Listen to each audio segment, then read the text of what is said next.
الدراسات العليا، وهي واحدة من أهم أحداث العام الدراسي عندنا.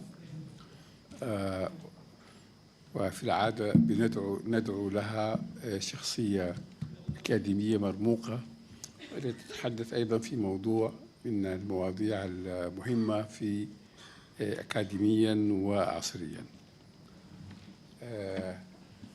أنا سأنتقل إلى اللغة الإنجليزية حتى أسهل على المترجمين بتاعنا. يسرني it's my pleasure to present to you today as our speaker at the inaugural lecture, Professor Øolevie, who is at the moment the joint chair of the Robert Showman Center for Advanced Studies and the Social and Political Science Department at the School of Transnational Governance. Both of them at the European University Institute in Florence. Professor Wa is a multidisciplinary person by choice. He had a philosophy degree from France, and includes what is called in France the agrégation in philosophy, which is, I think, qualifying for professorship. He has also a master's degree in Persian language and civilization. Of course, the wrong language, like civilization. But he is from the French Institut National de Langue Civilisation Orientale in Paris.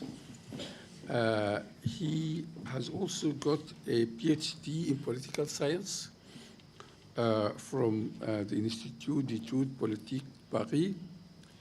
And as all good young Frenchmen, he has also dabbled into leftist politics in his early years. He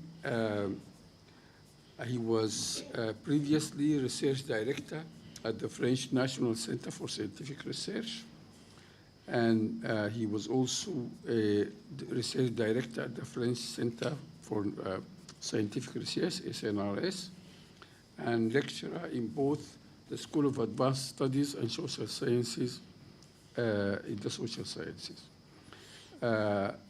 He was also, for a long time, a diplomat from 1984 to 2008. He was a consultant or an advisor at the French Foreign Ministry. He actually worked at the United Nations Office of Coordination Relief in Afghanistan in 1988.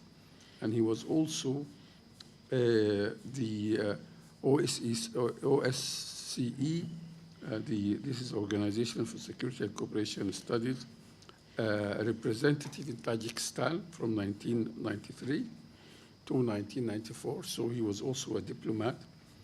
I think for most of us, he's most famous for his book, Le Cheikh de l'Islam Politique, which the failure political Islam, which was published in French in 1992 and in English in 1994. And as we see now, it is, he actually published it when he was working as a diplomat, not as an academic.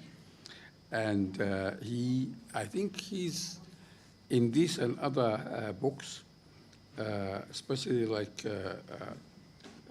his most recent book, Holy Ignorance, When Religion and Culture Part Ways, and also other works. He is what we call anti-culturalist, in the sense that he tries to debunk the Huntington Clash of Civilization theory, and also sees politics and culture as not identical. In fact, he thinks that religious movements are actually deculturalize religion or take it off its cultural and their types of modernization.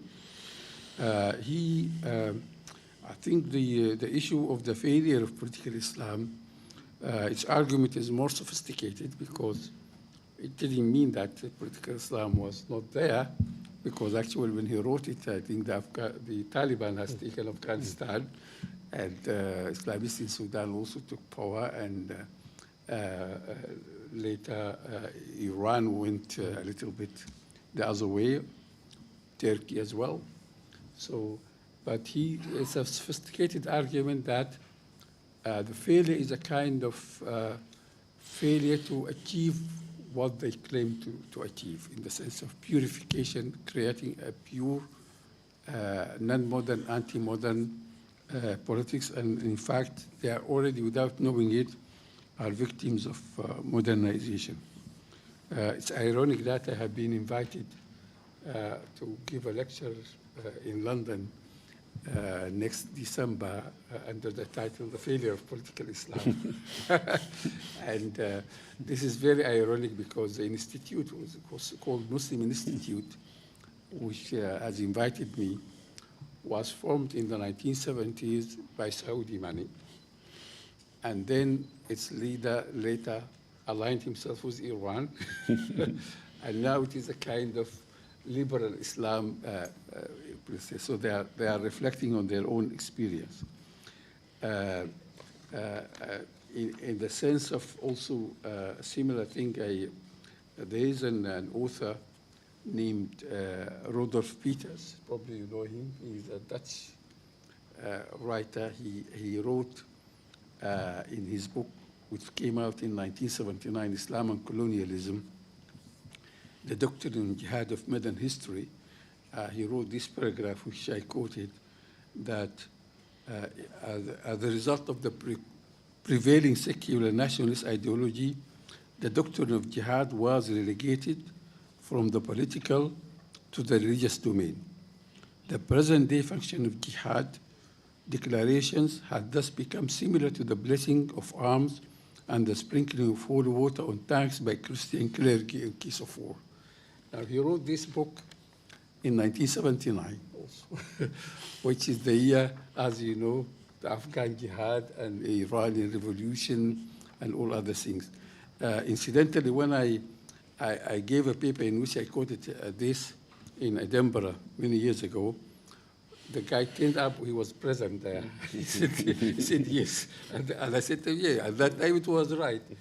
But anyway, just before I finish, of course, introducing our illustrious speaker, I think we cannot go on without mentioning one of the greatest crises of our time, the ongoing genocide in Gaza, where culture, civilization, refinement, reflectiveness is palpably absent, but also starkly present in the term of racism, narcissism, arrogance, and dehumanization. Here we have a coalition of the world's mightiest states, heavily armed superpowers, all of them ganging against the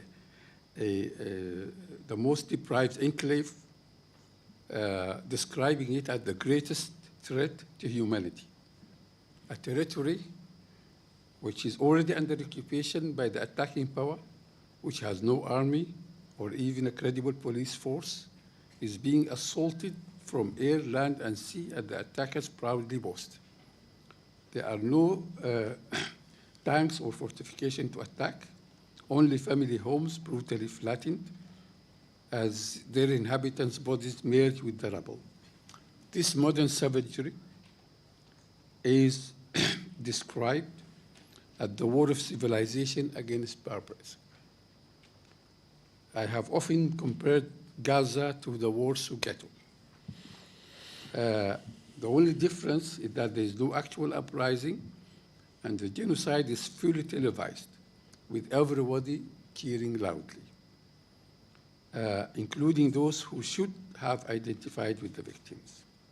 It boggles the mind how evil can be painted as virtue. In the Moses story version of the Quran, in the Quranic version of the story of Moses, Moses goes to the Pharaoh and says, release the people of the sons of Israel from captivity. The Pharaoh looks at his people and says, these are two sorcerers who want to evict you from your homeland and subvert our way of life. We hear identical claims from Israeli leaders these days, saying that the impoverished, unarmed Gazans are intent on committing genocide against the Jews. We all know how that story ended. Thank you, please. Thank you very much.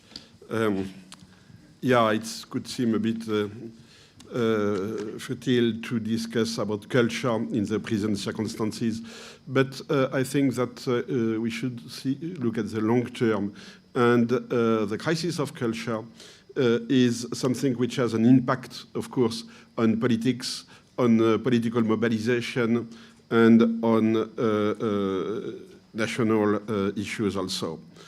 I am anti-culturalist, as you said, in the sense that I don't identify culture, religion, and politics. That's three levels which have their own logic, their own dynamism, and are not just a consequence, of a given society, of the culture of a given society. I will not define culture here. It will take too much time, and it's also a bit not polemical, but debatable. We can discuss a lot about a long time about what is culture. But at least, we share a culture when we share something which is implicit, that we don't need to have to say explicitly. So language, for instance, is implicit. A mother tongue is not learned by studying a grammar. We know our mother tongue. Body language also is something which is implicit. And the cultures are different in this sense. Smiling doesn't have the same meaning according to different cultures. Politeness, courtesy are defined differently from in different cultures. And in many cultures, we have also something which we might call high culture. Novels, arts, paintings, poetry, etc., etc. And even if people don't go to school or don't go to university, they very often have the sense of what is high culture. Names of the poets, they know some poetry, they have heard about history of their own country, and they don't need necessarily to read books to learn their own culture. We share something which is implicit. My central point is that globalization is destroying this implicit. Globalization is not a culture in itself, it's a system of communications which render implicit not only difficult, but which doesn't allow implicit, that we have to be explicit. I will give you some example on that.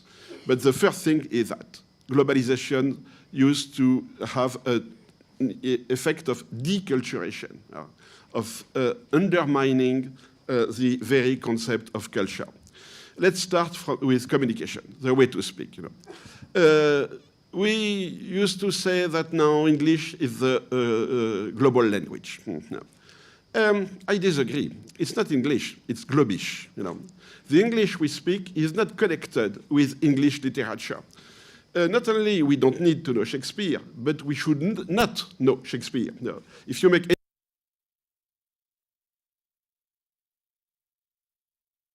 people could not understand. You are not sure if people understand. So it's not the problem that do we speak good or bad English? No, for myself it's clear, it's bad English. But you may speak good English, that's not the issue, But when you speak, you never know what kind of English your interlocutor speak. So, for instance, you know the term siblings, but you are not sure that your interlocutor knows siblings. So you will say brothers and sisters, and you are sure that he or she knows brothers and sisters. So Globish is a simplification of English. Of course, the grammar is English. And we spontaneously, tend to deculturate this kind of English. The only Shakespearean reference which is acceptable is to be or not to be. But then stop, because it will start to be too complicated. And so, in this sense, what is the main point of this kind of system of communication? It has to be explicit. At one word could have only one meaning. So it's not a language as such, it's a system of code. It's a codification of communication. In a code system, red is red, red light is red light. You cannot make a joke about the red lights in the street. No, it's red or green, that's all.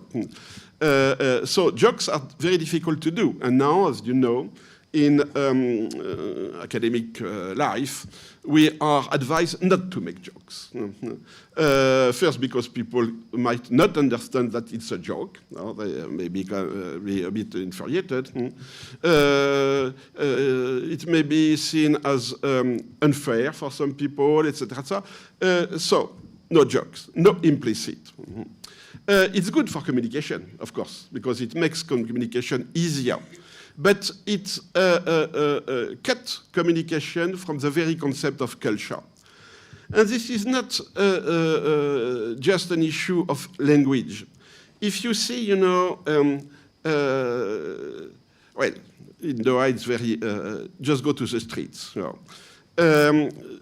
We have a lot of cultural objects taken from other culture, but they are disconnected from the real culture and used as floating religious markers that we may consume, use, without knowing or without referring to the pristine culture. Food, for instance, you may have Italian food, Japanese food, and so. But these food are disconnected from the pristine culture, and they are mixed together in some sort of a new menu that we can share, without any reference to what is the authentic cuisine of one country or the other. Fashion, fashion now is using, taking some fabric from kind of dress from India, from Kashmir, from South America, and so, and it's recast in kind of a modern global fashion with no explicit reference to the pristine culture. Music is the same. It's easier for music, to disconnect from culture because you don't have to refer to words. And it goes also along with body language. We have a new sort of body language, the 5 things, there's a kind of. But emotions, for instance. Emotions are very cultural. To cry, to smile are very different meaning from one culture to the other. So now we don't know how to express emotions. We don't know how to be sure to be understood. So what we do, we use emoji. Emoji, it's, I'm joking. So, you are joking. It's written that you are joking. We may not understand the joke, but we know that you are joking. I am sad. I am half sad, half happy, etc., etc. So we use an explicit coding system of emotion, which is supposed to be universal. But then we lost, of course, the traditional cultural meaning of crying, smiling, loving, etc., etc. So this deculturation is not just, once again, in communication. It's also in different, it's in everyday life now. We have a folklorization of traditional cultures. If you look, for instance, at the UNESCO list of world patrimony, you know, the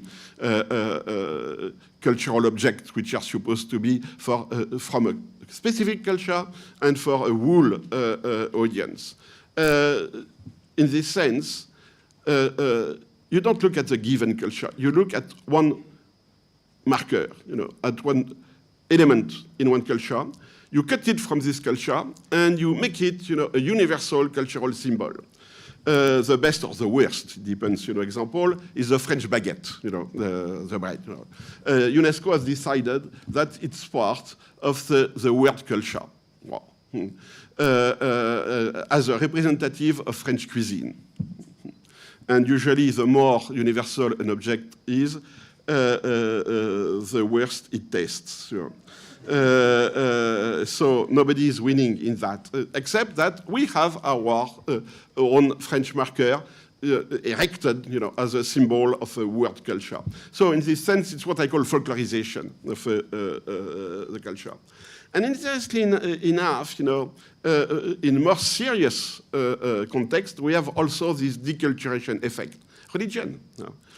There was a big story in the end of the 70s, specifically in the West, on the return of religion. But it was not a return. It was absolutely not a return to traditional religions.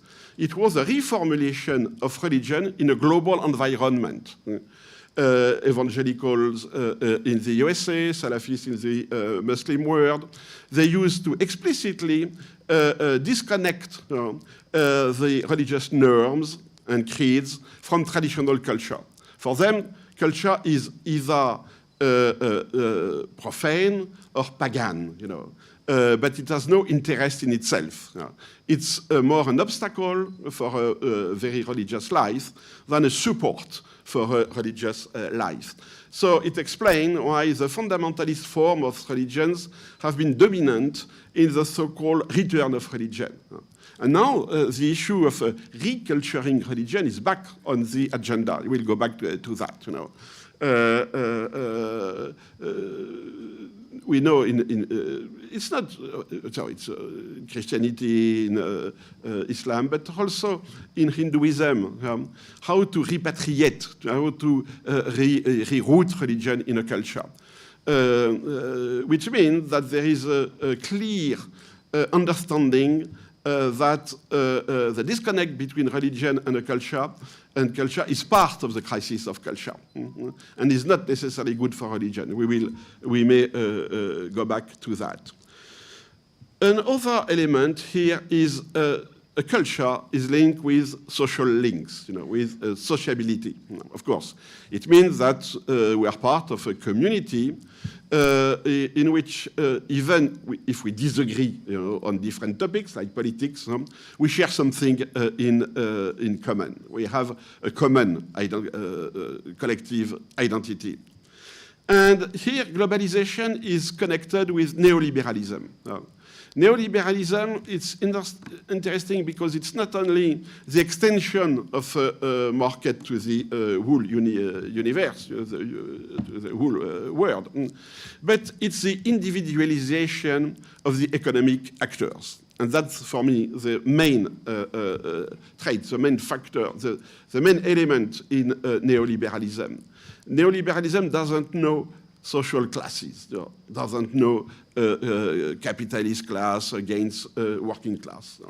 Neoliberalism knows only entrepreneurs, individual people who are responsible for what they do or for what they don't do, and who are global actors. You can be make a startup in India, in France, in California. You go to internet, you discuss and make business with people who have no cultural connection with yourself. You have the language, you know, globish. You have the medium, internet. And of course, you don't refer to your own culture because it could be an obstacle in making business with other people. So we have I would say, coherent connection between globalization and individualization and deculturation. All these three things are going together. It doesn't mean that people don't refer to culture. They do refer to culture, but they refer to culture as something which is in danger or which is something which is lost. I was referring, to the circulation of cultural markers which were disconnected from their own cultural origin. And so now we have a debate about cultural appropriation, the idea that this floating cultural object should be repatriated, in their own culture.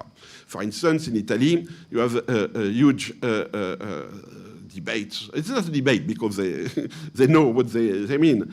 Pizza is Italian. You can't have something which is a Hawaiian pizza. But if you go to New York, you have Hawaiian pizza. And the Americans are not ready, of course, to concede the point to the Italians. If Hawaiian pizza is good, which is another issue, well, let's have Hawaiian pizza. The debate on the falafel in the Middle East. The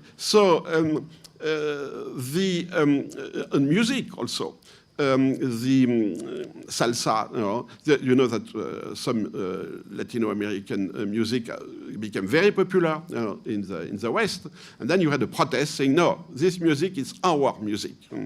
And we have a lot of sometimes funny debate on who can really cook, bœuf bourguignon or tandoori rice, tandoori chicken. And which is interesting because it means that you have some communities, some people who claim to be a communities and who ask to be given back their cultural markers. But if they do that, it's being they have a sense of a loss. It's explained why we have a lot of debate about cultural authenticity, cultural identity, etc., at a time where precisely these identities are shaky. My second point here is, why does globalization work? When I made my first point, we could have the impression that globalization is imposed from above, that we are victims of a new system of neoliberalism and globalization. We are putting pressure on us from above. But in fact, globalization is often seen as an opportunity for many people. Globalization goes along with individualization, and as I said, if we have access to globalization through internet. Internet is opening to everybody. Just need to have a computer or a phone, but everybody now has a computer or an iPhone. It's totally different. 20 years ago, there used to be a debate between the have and the have-not. But now we don't have not. We have all this kind of communication system. And it creates some sort of a virtual world where we can meet people who are like us. But the like us is not a cultural meaning here. It's not that we share the same culture. It's that we share what we decide to share. We share how we define ourselves. So we have on the internet, we have the creation of affinity communities. The fan of Harry Potter, for instance. Okay. You might be Japanese, Californian, African, and so, but you can be part of this affinity community where, still using English, emoji, etc., videos, what you want, you create a virtual community, and you feel well in this virtual community. You have the impression that these people are your friends, and that you share something. But this virtual community has no territory, no rooting in any space, real space, if I can say that, and in no real culture. Of course, it might be some sort of entertainment, football fan, manga, etc. But it could be far more serious. It could be an affinity of a group of white supremacists, for instance. It could be a hate group. It could be a cult, a religious cult. So any kind of affinity community might appear on internet without, an hierarchy of what is important, not important.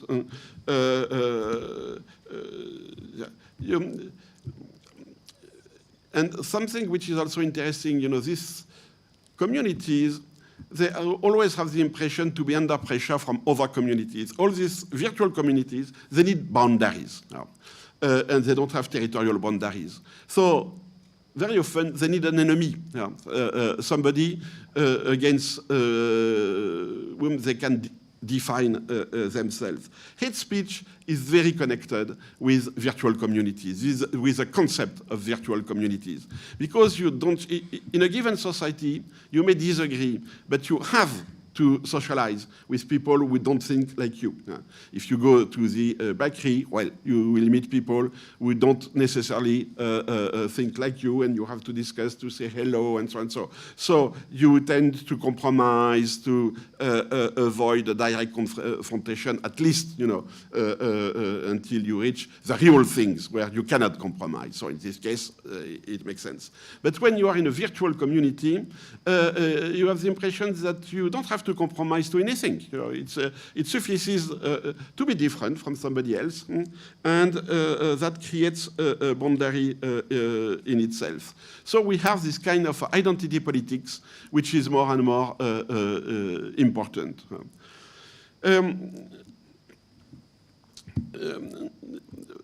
So it's explained why, let's take, for example, an example.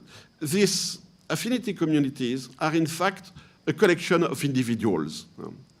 And when we discuss identity now, we have always a problem to define a real group. Let's take, for instance, LGBT. At the beginning, it was very clear. You had the heterosexuals and the homosexuals. Okay. And the homosexuals were fighting for their rights, or the issue of same-sex marriage, etc. But now you have LGBT+++, which means that you have sub-identities.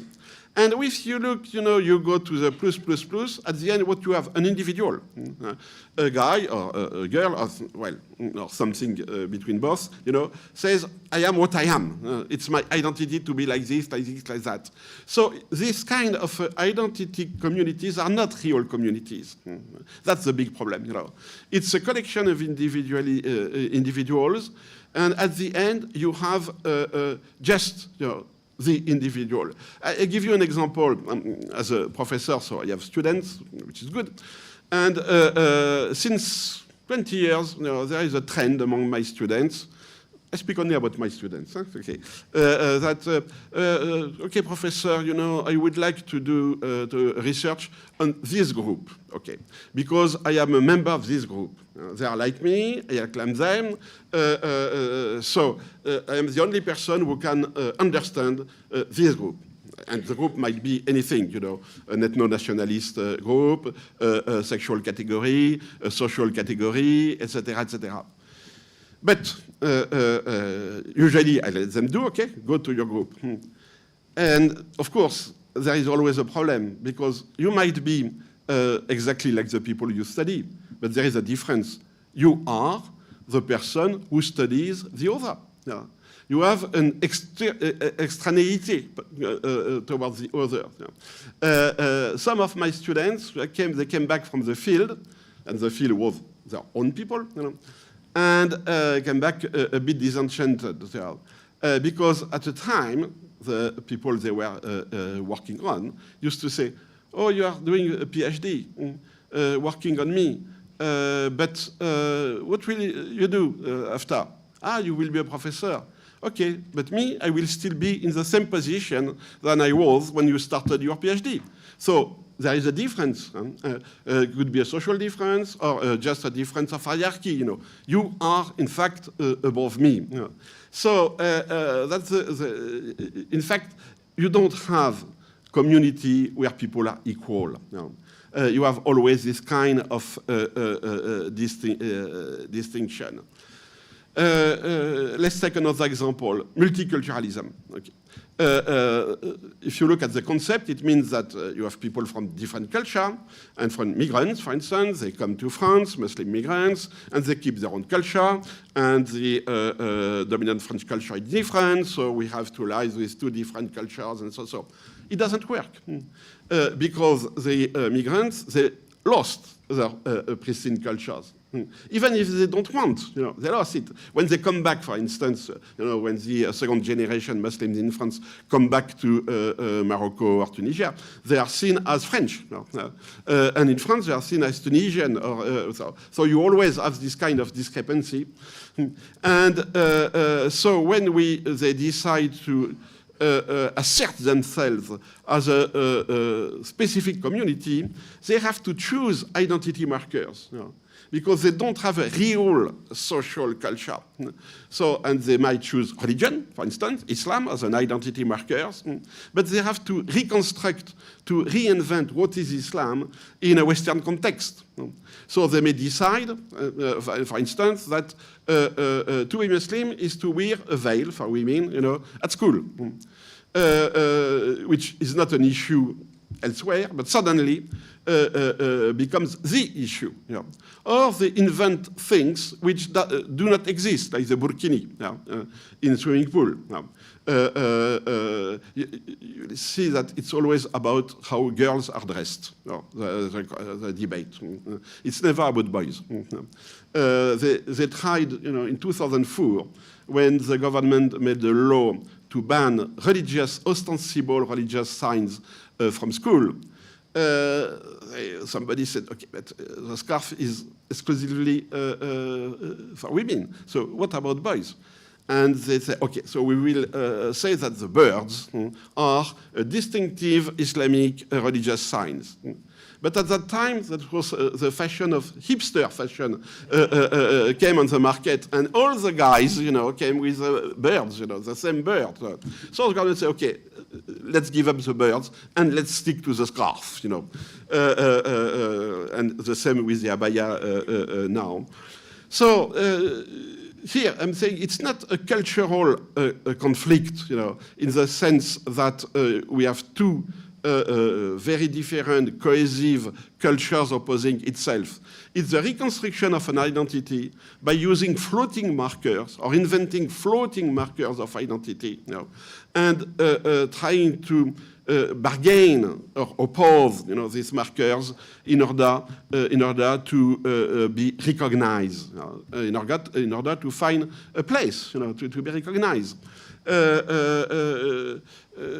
And the problem is that this is perceived in the Huntingtonian view of the clash of civilization, while it's not a clash of civilization. It's a clash of floating markers. And we're debating about floating markers without caring really about what is beyond or behind these floating markers: social life, individual trajectory, racism, etc., etc. So, what is left with culture? Of course, we still have, I would say, need social links to be with people where we share an implicit. It doesn't mean that in our everyday life, in our family, with our friends, we speak exclusively Globish and using emoji. Now, of course, you cannot construct interpersonal relationship on this.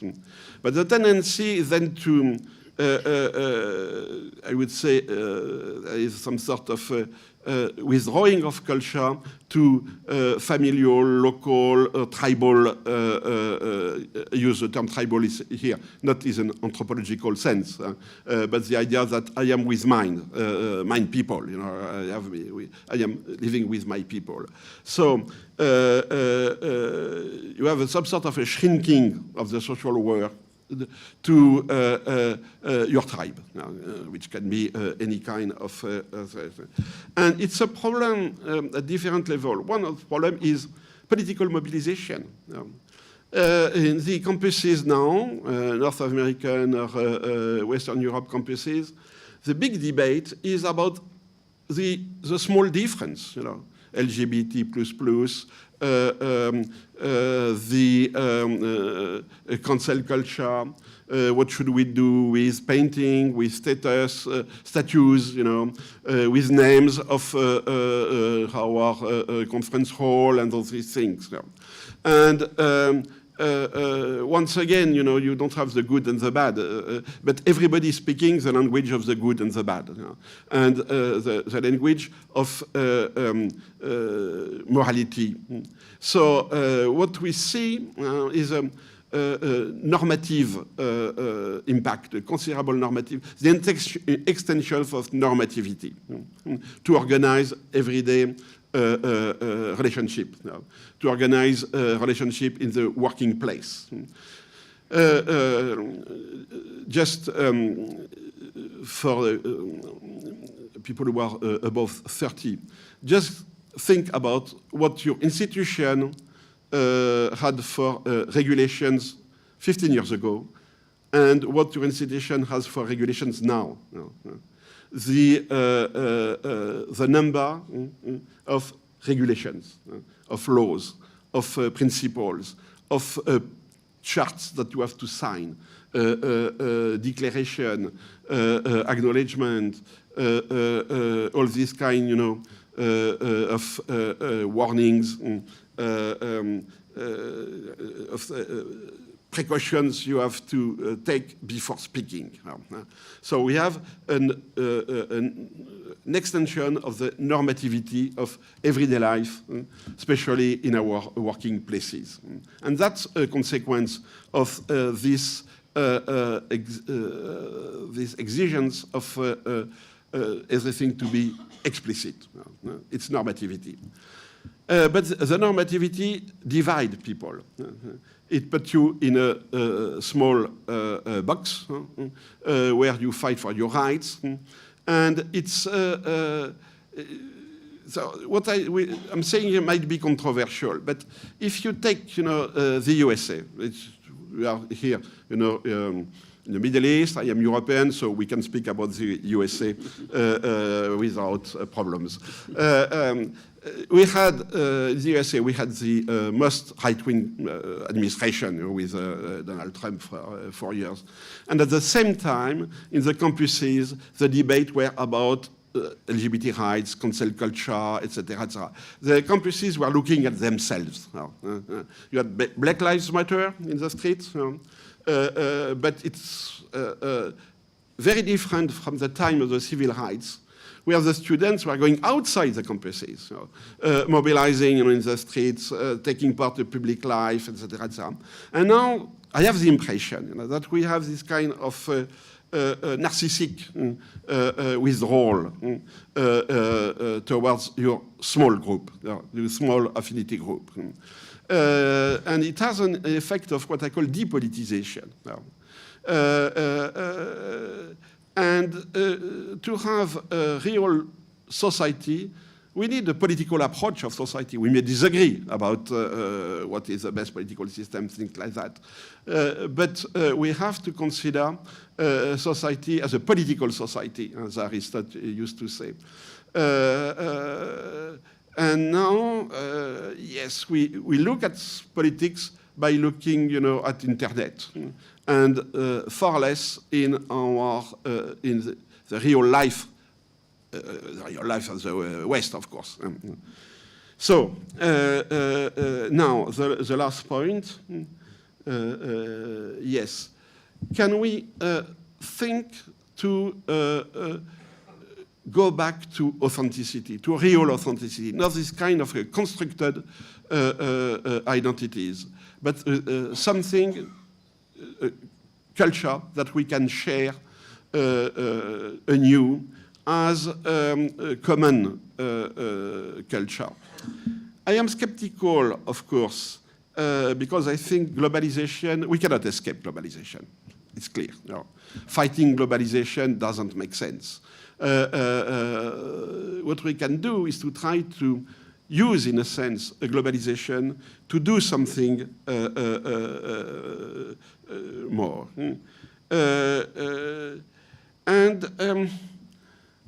One of the reasons I came here in Doha was precisely to study what we can define as the renewal of Arab culture in the Middle East. If we look at the last 50 years, what we have just in the post-colonial, but the real post-colonial period, the 60s, 70s, had a pan-Arabism which was very politically minded.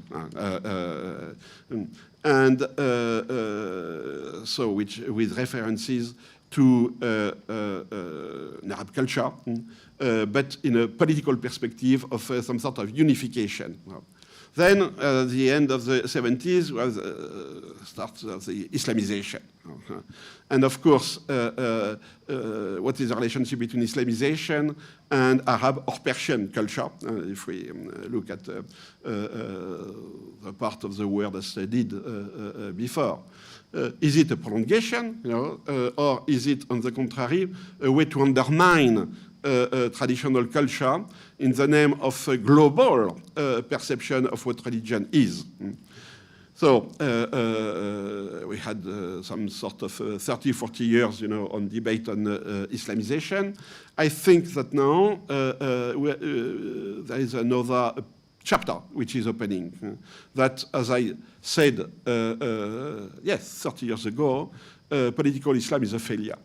Not just a concrete failure, but it's an intellectual failure. The idea that you can have almost perfect state and society just by going back to the precept, basic precept of religion. For a very simple reason. You don't have a religious state.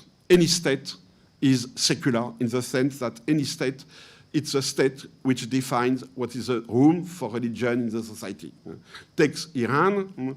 Iran is supposed to be an Islamic state, but if you look at the constitution, who decides what is Islamic in the state?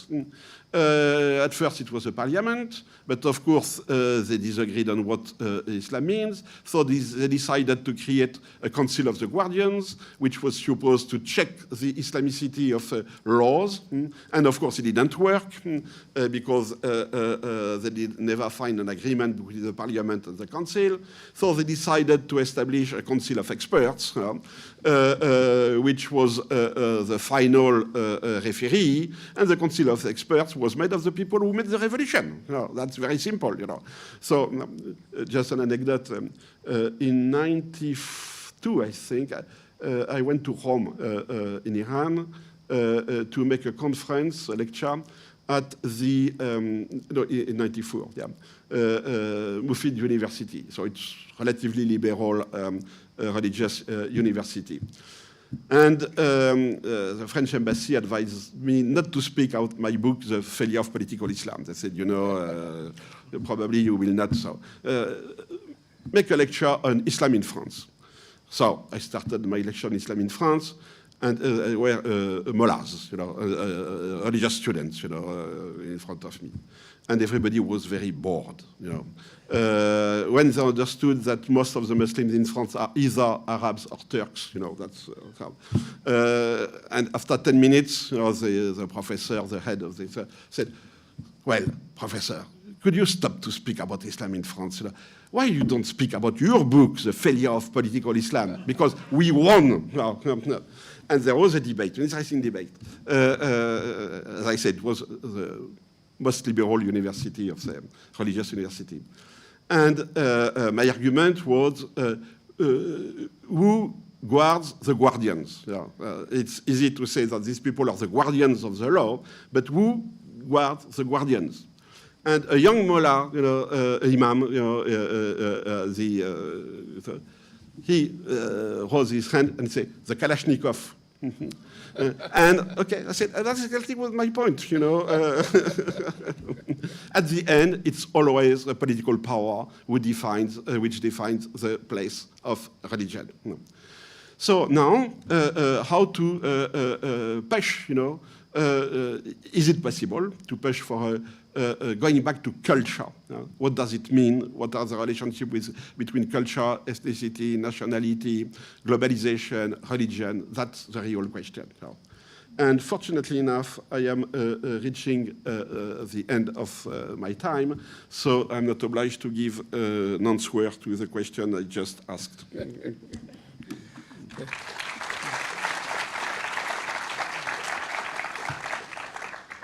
Thank you very much, Professor Wa. I'm going to ask a question before I open the door.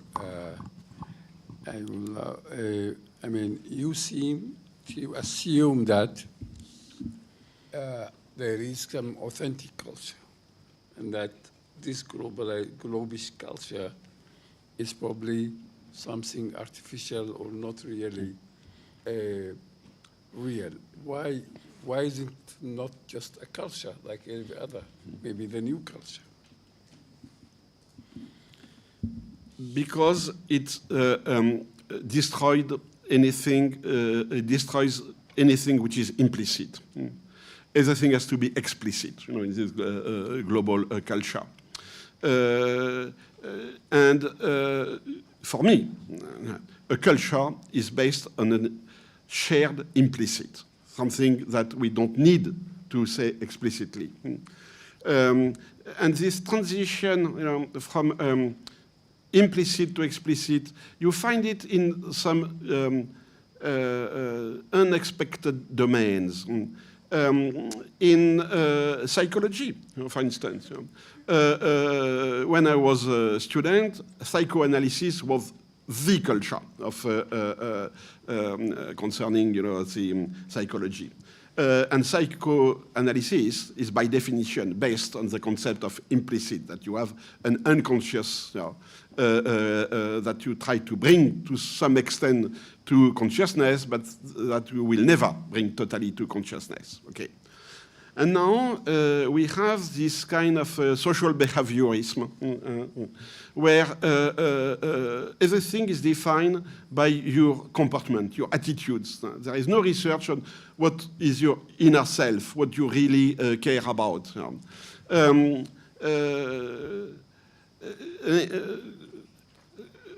Kind of way to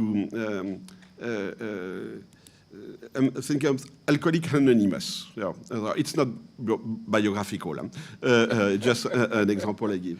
Alcoholics Anonymous, you have the 5, 10, 12 people. And the aim is to push them to have the same attitudes, to the same comportment. So you have benchmarks of comportments, abstinence and so. And they have to speak in front of the other. And they are obliged, of course, to find exactly a shared language. They cannot speak too much about their own problems, etc. And they are watching to each other. So you have the normativity and the explicitation, which for me are the two main drivers of globalization in terms of communication. Another example, in Catholicity, confession. Confession is you have to turn something which is implicit in you, sin, into something which is explicit. But it has to be done in private, in secret, between two people, the sinner and the priest. And by definition, so it's protected by secret. What we see now in Australia, in many countries, is an endeavor to make the secret of confession unlawful. unlawful because it's a consequence of the pedophile crisis, of course, but it's a general matter. The idea that you can keep a space of intimacy protected from the sight of the others, protected from the law, is now non-acceptable. Everything has to be put in the public under the law. So once again, explicitation, normativity. Questions? Yes? Sorry, yes? Thank you for a very provocative presentation. I would like to check with you if I understand what you mean by culture, and that is to be authentic. It is similar to have a belonging, a feeling of yearning, a feeling of being at home in the sense of being authentic. If that is what you mean, that calls into mind a distinction that German sociologist over 150 years ago made between civil society and community, and that community is the place where one feels at home, accepted, authentic, etc. Now, Durkheim saw that opposition and ran with it and said, well, modern times is the expansion of society, what you call it now at the global level, at the expense of community, and that has caused so many malfunctions and ailments such as suicide and so on in our modern life. So Tony's thought that Durkheim misunderstood him, is that it's not that society is at the expense of community, that any social formation has these both aspects throughout history, that it's not one that grows at the expense of the other. So my question is, do you see that at the global level, that here what you call about the deculturalization, that really what it is about the expansion of a global civil society, do you see it along Durkheim, that it is taking place at the expense of a global community, or ultimately it is really Tony's will win and say that both will be recreated at the international level, that really cannot, there is no social formation, we cannot have a society alone, that really community is always, and so we are moving also as well towards world community. Thank you. Let's take another couple of questions. Yes, Elizabeth.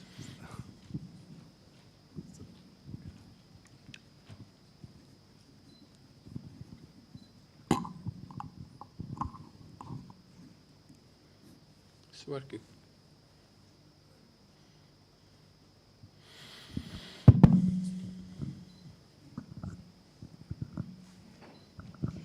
Professor Roth, thank you for a very pleasant talk. I would like to challenge your assumption, if I understood you correctly. Are you assuming that culture and cultural authenticity are issues that concern us nowadays in this part of the world, in the Arab region? My impression is that that was a concern a few decades ago, and that now it's rather power and the management of power that is at the center of our concerns and not culture. Thank you. Okay, over there. Professor, thank you for the insightful presentation, lecture.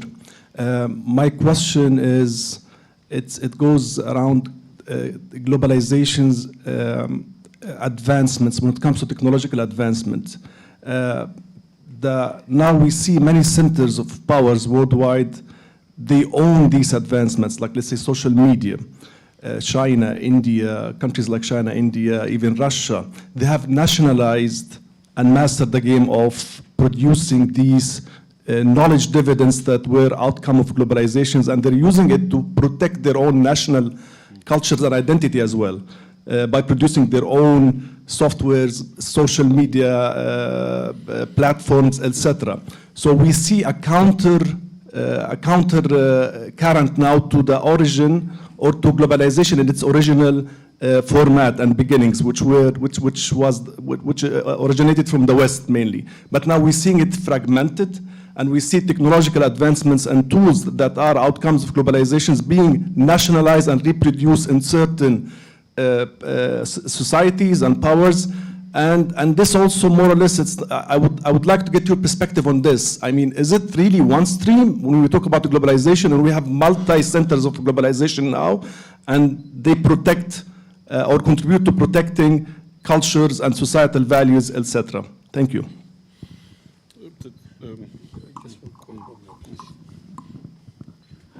Thank you, Professor, for a provocative discussion as well. I agree with you that there are movements of deculturalization that's happening, and of course, obviously, globalization is making progress and movement everywhere. But you did not talk about like the anti-globalization or the counter movements that emerge as a result. Why are we assuming that everyone is moving in that direction? On the contrary, I think I see with this spread of globalization, it's also producing some rejectionist trends and some emphasis on cultural relativism, and especially during times of crisis. And now I'm actually, it comes to my mind is the war in Gaza, and how it's producing, some split over the globalization, and we're seeing some movements, of this kind of movement, and emphasis on some cultural values.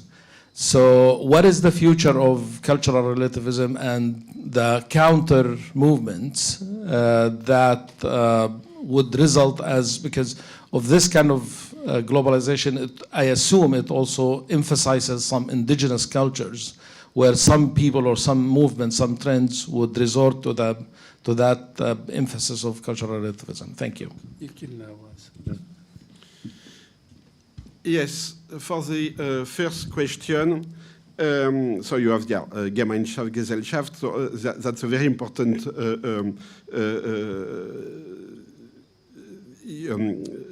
distinction. Why? So to go from a community to a civil society is possible when you have a political entity, which is a state, which allows this passage from community to civil society.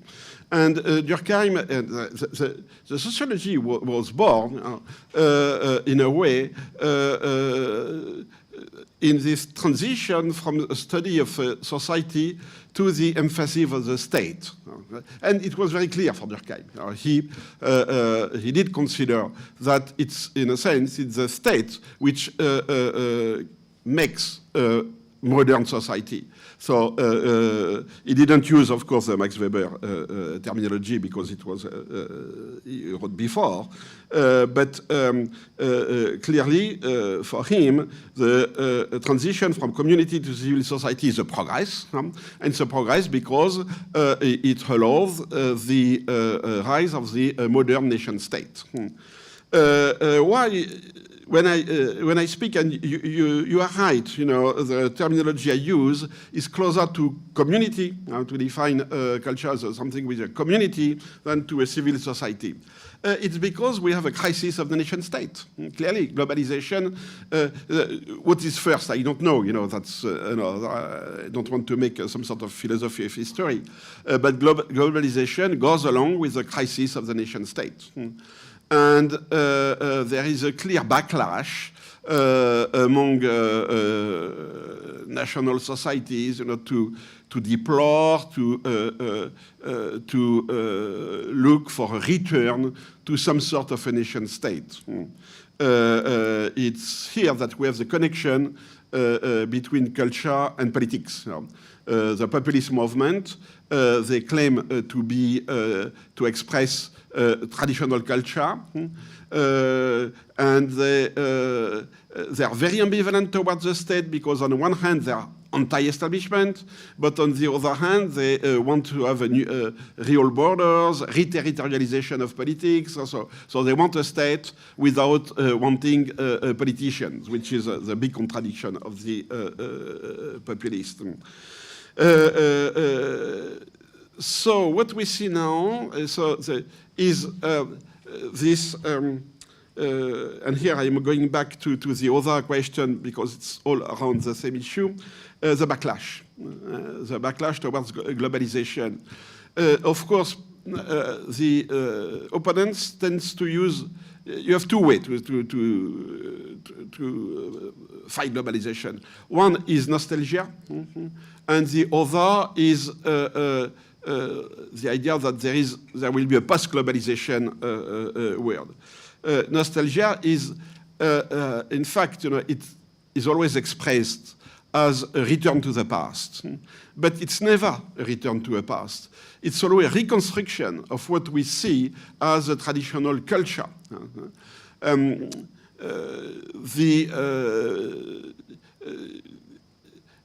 Look at the concept of authenticity. I will not go in details about the Arab world because I'm here especially to study that, so I will not push for an explanation without 2 or 3 years more of studying the issue.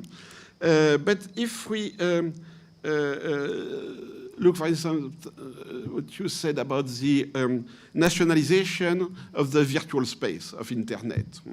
They all claim, Russia, China, India also, they all claim to express the authenticity of the spirit of the nation, of the people, and so on and so. But it has nothing to do. What is traditional Russian in Putin? It's the way to exercise the power.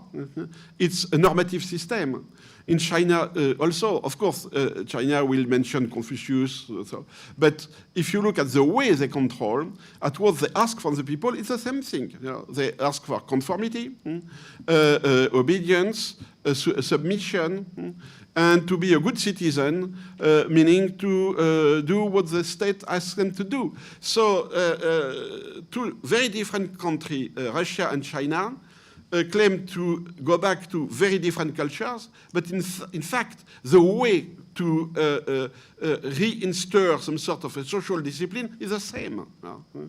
So you don't have any authenticity in that. You have a narrative of authenticity. Take India, which is very interesting. So Modi claimed to go back to Hinduism, to turn India back to Hinduism.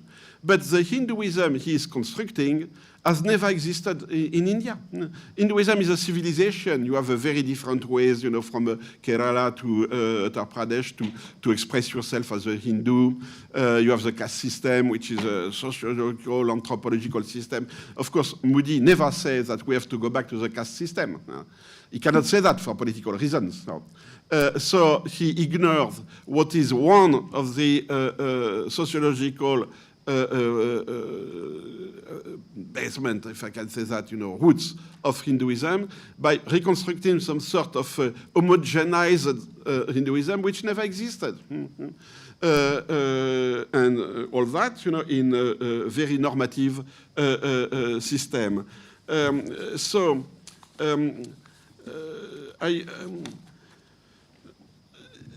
There are certainly, a rejection of globalization.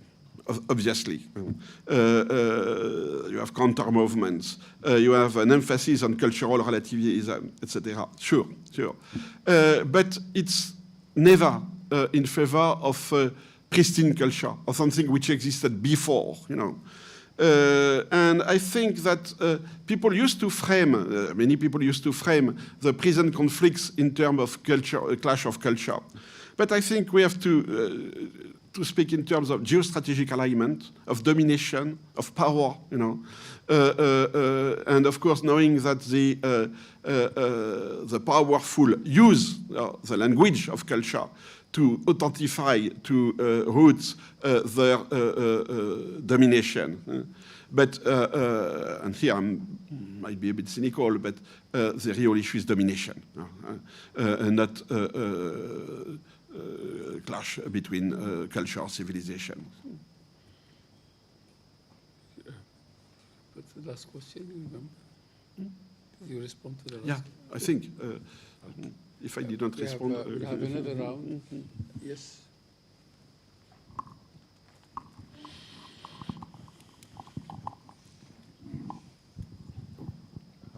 Thank you so much for the interesting lecture. But giving much attention to what's going on now, and you have mentioned the Western culture. So do you think, or do you expect that there will be some waves of refusing the Western culture, depending on the the positioning on what's going on now in the Middle East, and I mean in the Arab countries? So people here started by boycotting the products, and they wanted also to boycott.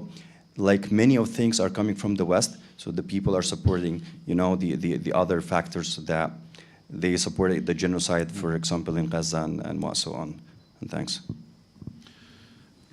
I think there will be a political mobilization, so which clear short-term political objectives, like some sort of boycott or things like that. But I don't think that it will touch the phenomenon of globalization.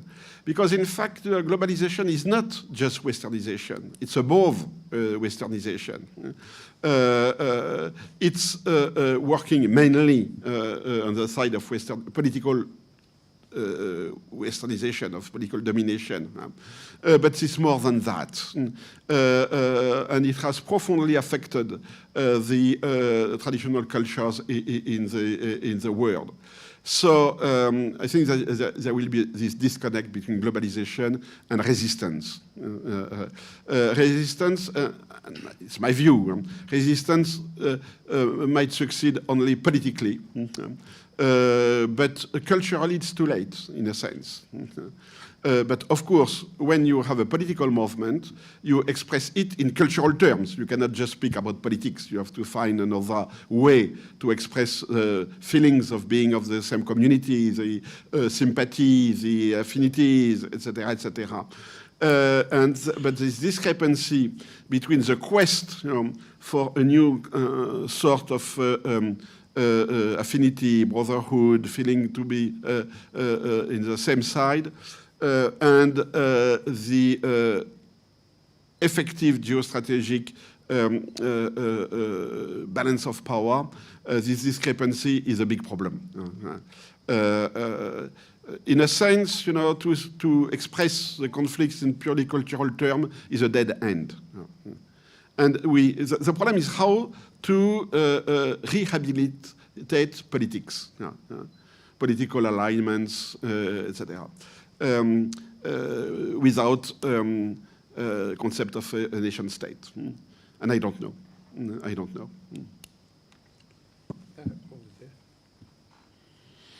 Hi, thank you for the lecture. I have a question about, you mentioned the deculturation of religion, and you mentioned it to refer to examples of fundamentalist movements trying to move towards a more religious lifestyle by breaking with culture.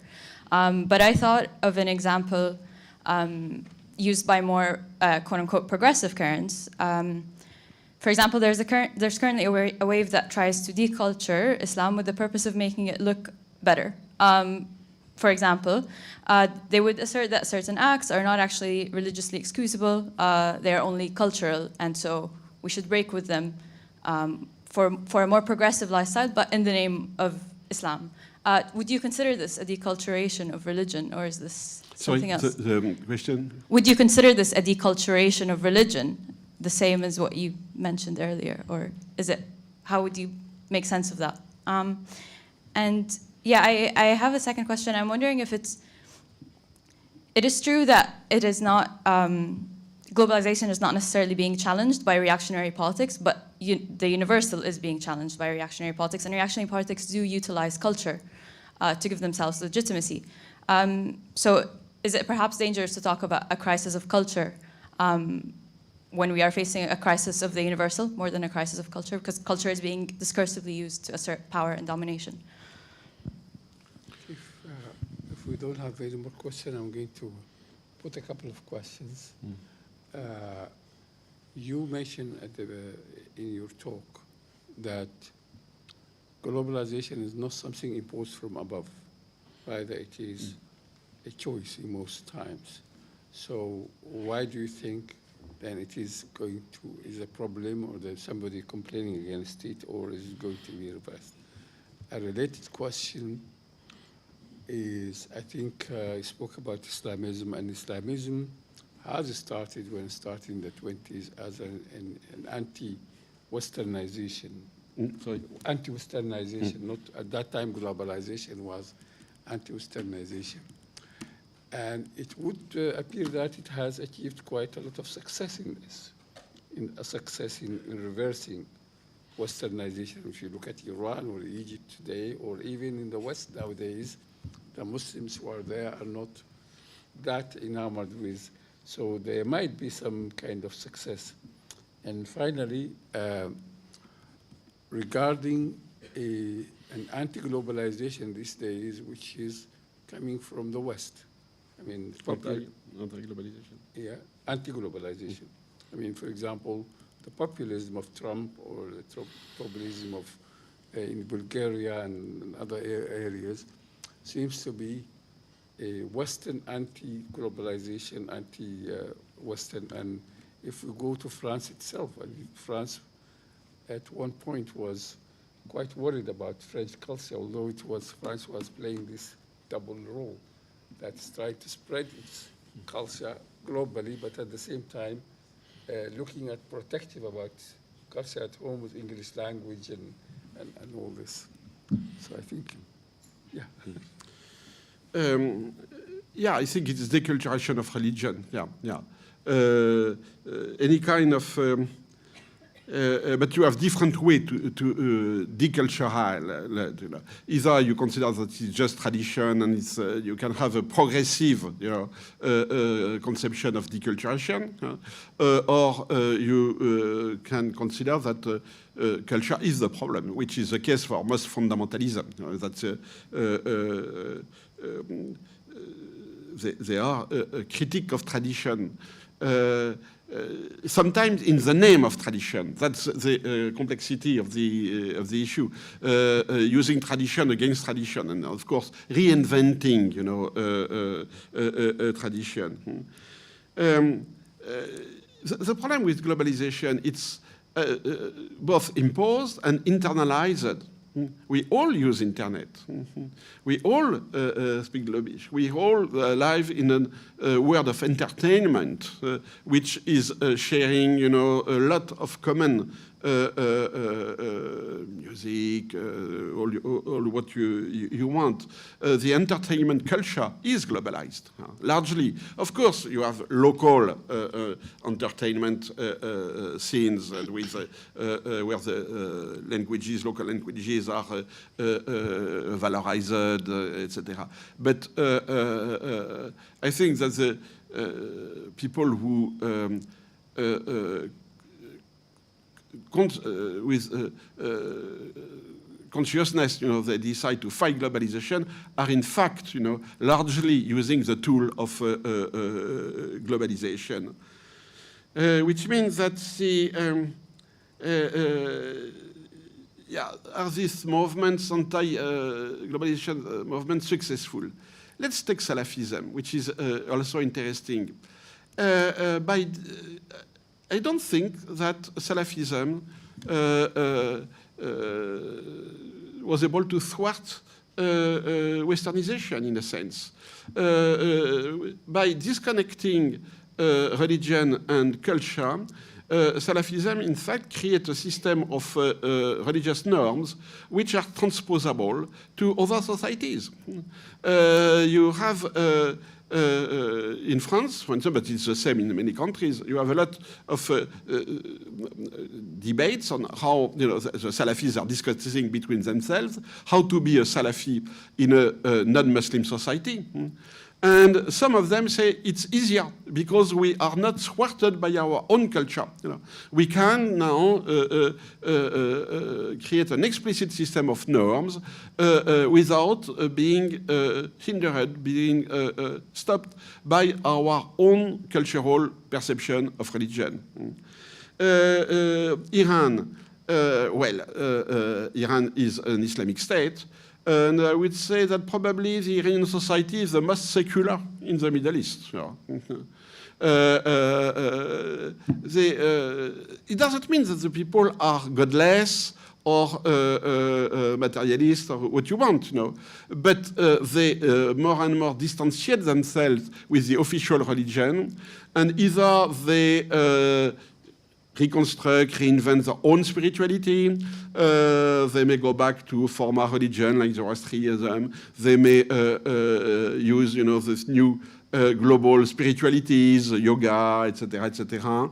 They may convert to other religions. We have an important movement of conversion to Christianity, especially, you know, among Iranians in Turkey, which is something interesting. They may go back to Sufism. By go back, you know, I mean they reconstruct Sufism, of course, because there is a very Sufi tradition, you know, in Iran has been largely undermined during the 20th century. And we have the same thing with the populists. There is something which is interesting. Look at Poland. Poland was, and I say was, one of the most Christian and Catholic nation-state country in Europe. And the reason is very well known. It's because the Polish identity, you know, they were caught between the Protestant German and the Orthodox Russians. So Catholicism was a way to identify as Polish Christian, you know, against the two threatening neighbors. And Catholicism resisted, you know, to 45 years of communism. The Catholic Church was very strong in the early 90s, where the communism collapsed. The church was there, you know, with their seminaries, hierarchies, churches, and so on and so on. And the church wanted, or a part of the church, the dominant part, but the bishops, let's say, they wanted revenge, you know, to take back the schools which have been confiscated by the communist government, to have Catholic universities, and to have their say into legislation, into laws. So they push for the introduction of Catholic normativity in the national law, in the name of protesting globalization. They assimilate globalization and LGBT things, etc. So they say we have to go back to our Catholic, not so much Christian, Catholic authenticity. And the result was the victory of the peace, the populist, you know, right-wing Catholic party 8 years ago. And the peace succeeded in making laws, you know, introducing into the laws the Catholic normativity against abortion, etc., etc. And they lost the last election. But it's not just a political game. If we look, you know, now at the statistics, and the good thing with the Catholic Church is that it's a bureaucracy. And because it's a bureaucracy, they have archives, you know, there are files, they have numbers, they make statistics. So for us, you know, researchers, we love the Catholic Church as an institution, you know, as a field researcher. When the FIS won the first election 8 years ago, the church attendance was above 60%. It means that more than 60% of the Poles used to go to church at least once a month, you know, regularly. Now, this year, the church attendance is 28% for the whole society, with only 12% for the people under 30 years. The church has to close some seminaries because there was no more students in the seminary. They have to reshape, you know, the seminary system, and the number of priests is collapsing, etc. So the you know, it's very typical of this nostalgic, reactive, anti-globalization movement. They refer to an authenticity that, in fact, is just a slogan, a political slogan, which doesn't correspond to the way the people live in real life. You know. And because they transform this supposed, you know, value system, authenticity into a normative system, they lose. They lose, you know. It explains one of the paradox of the populist movement in Europe and the USA.